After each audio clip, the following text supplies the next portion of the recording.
make a choice. Adamu niwe yise amazina ibintu kuvuga ngo inka, imbwa, imbeba, ikintu cyose muzi ni Adamu yakise amazina. Niba utarakira Yesu umwami n'umukiza mu bugingo bwawe, uracyafashwe n'icyaha cy'inyanduruko, uracyafashwe n'icyaha cya Adamu, uracyafashwe n'icyaha Adamu yaguhitiyemo. Sekuru wacu yaraduhitiyemo urupfu, twebwe rero dusabwa guhitamwo ubugingo. Mana turagushimiye kubwira ijambo ryawe rije ku bana bawe. Ndakeneye ngo umuntu wese yumvise ubutumwa ahitemo Kristo, kuko ijambo ryawe riravuga hari n'umurindi yavuze guhitamwo neza, uhitemwo Yesu. Unawe Satani we n'umubeshi uhindutse umwakira umwemere, ni mu izina rya Yesu Kristo umucunguzi wacu, amen.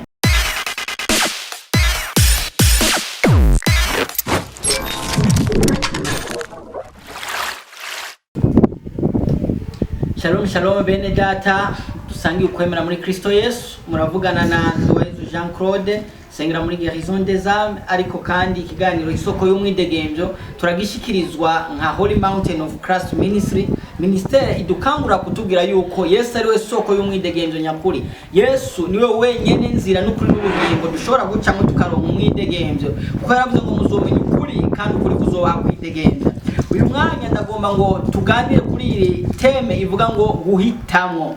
Guhitamwo, to make a choice. Guhitamwo bisigura ngo nta kintu na kimwe mu buzima tubayemwo butagizwe no guhitamwo. Reka tubanza dusome ijambo ry'Imana dusanga muri Matayo 7:13. Havuga ngo irembo ripfunganye, muce mu irembo ripfunganye, kuko irembo ryagutse n'inzira y'igihamo, ari byo bijana abantu mu mahonero, kandi abahaca ni benshi. Ariko irembo ripfunganye n'inzira ntoya, nibyo bija mu bugingo, kandi abahabona ni bake. Imana ishimwe cyane.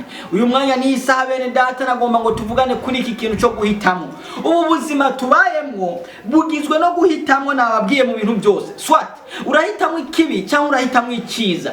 Burya no mu byo ubayemwo, ubaye mu buzima wahisemwo wewe nyene, kandi Imana yaraduhaye amahirwe yo guhitamwo. Niyo mpamvu mwibuke bene data, Imana imaze kurema Adamu yamuremanye ubwenge bwinshi, iramuremana ubwenge ku buryo yamubwiye ngo wewe nyene niwe uhitamwe n'amazina y'ibikoko. Adamu niwe yise amazina ibintu, niwe yise amazina, aravuga ngo inka, imbwa, imbeba, ikintu cyose muzi ni Adamu yakise amazina. Kandi yarabonye yuko atamugore arimo, nukuvuga ngo iyo ahitamwe igikoko twari gushobora kuba dutwara ibikoko, ariko yarabonye ko atakintu gikwiranye n'ibikoko gihari n'umuntu gihari. Imana imuremera umugore, nukuvuga ngo yarahisemo. Kandi n'uyu mwanya nisa tuvukira muco Adamu yaduhitiyemo. Adamu ni sokuru wacu, niyo mpamvu tuvukira mu cyaha cy'inyanduruko. Ico cyaha umuntu wese akivukiramo. Reka nkubwire mwene data, niba utarakira Yesu umwami n'umukiza mu bugingo bwawe, uracyafashwe n'icyaha cy'inyanduruko, uracyafashwe n'icyaha cya Adamu, uracyafashwe n'icyaha Adamu yaguhitiyemo.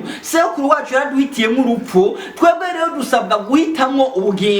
Ndagira nkubwire ngo gukizwa no kwihana ni uguhitamwo. Guhitamwo inzira nziza cyangwa inzira mbi. Uyu munsi nta muntu azoguhitiramwo. Reka nkubwire mwene data, papa wawe ntiyo guhitiramwo, umugabo wawe ntiyo guhitiramwo, umugore wawe ntiyo guhitiramwo, n'umugenzi ntiyo guhitiramwo. Wewe urasabwa guhitamwo choice nziza, ugahitamwo shwa nziza. Ndagira ndakubwire uno mwanya Bibiri yavuze ngo muce mu irembo rifunganye, kuko abaricamwo ni bake, ngo mugiryagutse abaricamwo ni benshi. Uno munsi abantu bakunda gukora ibyo benshi bakora, ariko siko kuri.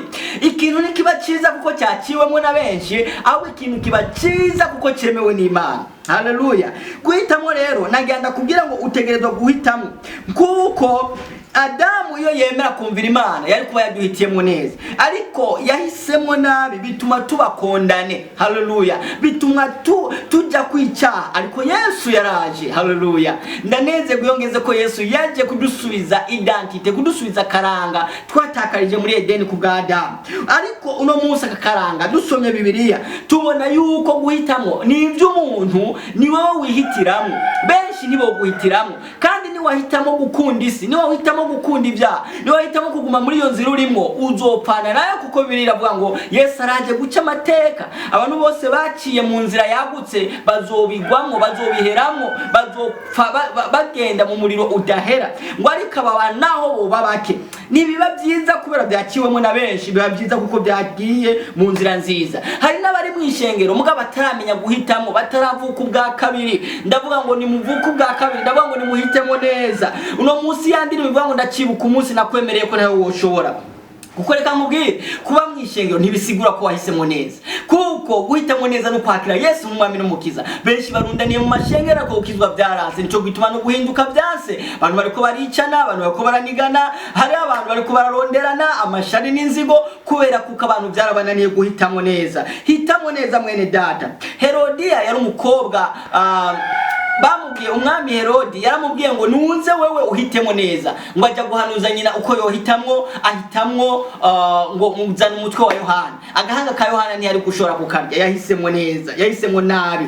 Hari umwana w'icyangazi we yahisemo neza, hari abarutimayo we yahisemo neza, hitamwo Yesu. Mwene data hariho bayituko murabazi muri Bibiliya baguma mu madirisha kandi bari mu ishengero, guhitamo kwabo byarabananiye. Ariko nje kukubwira ngo inzira iraga ntizigera yaguka. Imana ishimwe cyane. Iyi nzira itangwa no kwihana, iyi nzira igasubirirwa no kuronka ikimani gushira muri position ubamwo, kandi iyi nzira ikarangira Imana iguhaye umugisha. Hariho etape nababwiye mu kwihana, hariho gupfa, hariho guhinduka, hariho guhindukira, hariho kuvomisa kudawa, harimo no gucuka. Ibyo nutabishobora mwene data, nta guhinduka, nta guhitamo neza uzobufise, biragusaba guhitamo neza.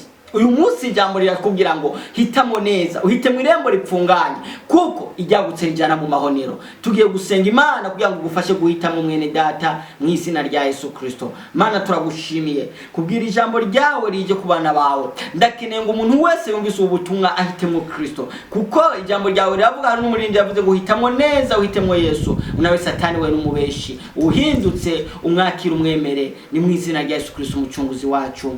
Amen. Mwariko muravugana na Nduwayezu Jean Claude mwene so, ushobora kumutora kuri 62 693 721 muhabwa umugisha.